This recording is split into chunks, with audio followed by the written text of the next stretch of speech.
Friends నాకు 3 నిమిషాలు time ఇవ్వండి. ఉండలు లేకుండా మంచి టమాటో బాతు రెస్టారెంట్ స్టైల్‌లో స్మూత్‌గా, టేస్టీగా రావాలంటే ఏ ఇంగ్రీడియెంట్స్ ఎయ్యాలి? ఎంత చప్పునెయ్యాలి? అన్నది క్లియర్‌గా ఎక్స్‌ప్లెయిన్ చేసి పెడతాను. 3 నిమిషాల్లో. డౌట్స్ ఉన్న కామెంట్ చేయండి. తప్పకుండా రిప్లై ఇస్తాను. ముందుగా ఒక గిన్నె తీసుకోవాలనమాట. దాంట్లో ఒక 3 టేబుల్ స్పూన్స్ నూనె వేసేయండి. నూనె వేడెక్కాక ఇక్కడ చూపించినట్టు ఆవాలు, అలాగే మినపప్పు, ఇంకా కందిపప్పు చెరొక ముప్పావు టేబుల్ స్పూన్ వరకు వేసుకొని శనగలు ఇలా ఒక టేబుల్ స్పూన్ నిండగా వేసేయండి. వీటిని ఇలా కలుపుతూ మీడియం ఫ్లేమ్ మీద మనం ఒక నిమిషం దాకా వేయించుకోవాలి. నిమిషం తర్వాత కొంచెం జీడి పలుకులు వేసుకోండి. ఒక 2 సార్లు ఇలా గరిటెతో తిప్పి వేయించండి.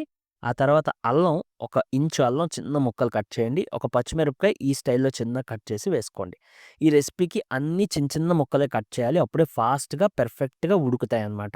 ఇప్పుడు దీంట్లోకి ఒక ఉల్లిపాయని ఈ స్టైల్‌లో కట్ చేసి వేసుకొని, ఉల్లిపాయ మగ్గడానికి కొంచెం టైం పడతది కాబట్టి, ఒక నిమిషం వరకు వేయించండి.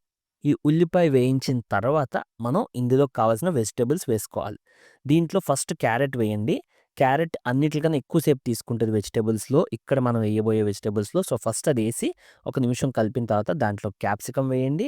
అలాగే గ్రీన్ మటర్ కూడా వేసుకోండి. వీటినన్నిటిని ఇలా కలుపుతూ శుభ్రంగా ఇంకో 2 నిమిషాలు వేయించండి. ఇవన్నీ వేసాక చివర్లో టమాటో వేయాలి వెజిటబుల్స్‌లో. ముందే టమాటో వేస్తే టమాటో ఆవిరైపోతుంది. మనకి రెసిపీ టేస్ట్ పాడైపోతుంది. సో, లాస్ట్‌లో టమాటో ఏస్తే పర్ఫెక్ట్‌గా అన్నీ కూడా బాయిల్ అయ్యి, మనం తినేటప్పుడు పచ్చి లేకుండా ఎంజాయ్ చేస్తూ తింటాం. ఇవన్నీ బాగా మగ్గిన తర్వాత, మనం ఒక పావు టేబుల్ స్పూన్ పసుపు వేసి, ఇక్కడున్న వెజిటబుల్స్ అన్నిట్లికి పసుపు అయితే బాగా పట్టించండి. ఈ పసుపు తర్వాత కొన్ని కరివేపాకు రెమ్మలు వేసుకోండి. వీటిని ఇలా కలుపుతూ ఒకసారి ఈ కర్రీ రెసిపీ ఏదైతే ఉందో దీనికి మంచిగా ఫైనల్ టచ్ ఇచ్చేసుకోవాలనమాట. ఇలా అంతా చేసిన తర్వాత ఇక్కడ జాగ్రత్తగా వినండి. 3 గ్లాసులతో నీళ్లు వేసుకోవాలి. మీకు ఏ గ్లాస్‌తో అయితే నీళ్లు వేసుకుంటున్నారో ఆ గ్లాస్ ఒక పక్కన పెట్టుంచుకోండి. ముందైతే 3 గ్లాసులు నీళ్లేసాక దాంట్లో సాల్ట్ అడ్జస్ట్ చేసుకొని టేస్ట్‌కి సరిపడా బాగా కలిపేసి దీన్ని మనం మూత పెట్టి మరిగించుకోవాలి. మూత పెట్టిన తర్వాత మీడియం ఫ్లేమ్ నుంచి హై ఫ్లేమ్‌లోకి మార్చుకొని, ఇలా ఆవిరొచ్చి బుడగలు వస్తున్నాయి చూసారా? ఇలా కుతకుతలాడే వరకు మనం మరిగించిన తర్వాత, లో ఫ్లేమ్‌లోకి మార్చుకొని స్టవ్వు, మీరే గ్లాస్‌తో అయితే ఇందాకల మనం వాటర్ తీసుకున్నామో 3 వాటర్ గ్లాసులు, అదే గ్లాస్‌తో ఒక గ్లాసు సూజీ రవ్వ వేస్తూ కలపండి. ఇక్కడ చూసారు కదా! ఇలా వేస్తూ కలిపితేనే మనకి ఉండలు రాకుండా ఉంటాయి.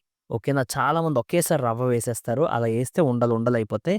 ఇలా కొద్ది కొద్దిగా అడ్జస్ట్ చేసుకుంటూ కలిపి వేసిన తర్వాత, ఒక్క టేబుల్ స్పూన్ నెయ్యి టచింగ్ ఇస్తే ఫ్లేవర్ అయితే అద్దిరిపోతుంది. మీకు నెయ్యి లేకపోయినా పర్వాలేదు. ఉంటే మాత్రం అసలు లైఫ్‌లో మర్చిపోలేరు. అలాంటి గుమగుమలు, టేస్ట్ కూడా యాడ్ అవుతుంది. 2 టేబుల్ స్పూన్స్ దాకా వేసుకోవచ్చు కావాలంటే. ఇంక ఇదంతా బాగా కలిపేసుకొని, మనకి శుబ్బరంగా ఎక్కడ ఉండలేదు, పచ్చి లేదు అన్నప్పుడు స్టవ్ ఆఫ్ చేసుకొని సర్వ్ చేసుకొని తినొచ్చు. టేస్ట్ చాలా బావుంటుంది. రెసిపీకి ఏమైనా డౌట్స్ ఉన్నా కామెంట్ చేయండి. ఇక్కడి దాకా చూసారంటే నా ఎక్స్‌ప్లనేషన్ నచ్చిందని అనుకుంటున్నాను. సో, నేను ఒక చిన్న యూట్యూబర్‌ని ఫ్రెండ్స్. మంచి వీడియోలు తెస్తాను. మీ ఛానెల్ సబ్స్క్రైబ్ చేయండి. నన్ను సపోర్ట్ చేయండి. వీడియో చూసినందుకు thank you so much. Me recipe Rambabu.